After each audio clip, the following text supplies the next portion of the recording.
يا أيها الذين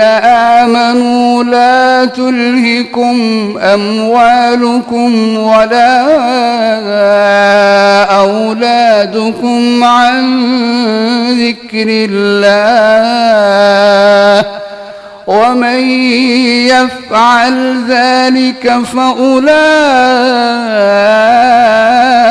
هم الخاسرون وأنفقوا مما رزقناكم من قبل أن يأتي أحدكم الموت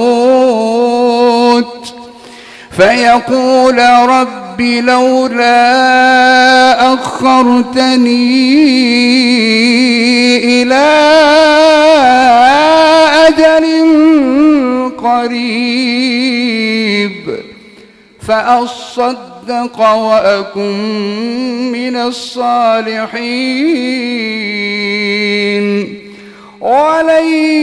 يؤخر الله نفسا إذا جاء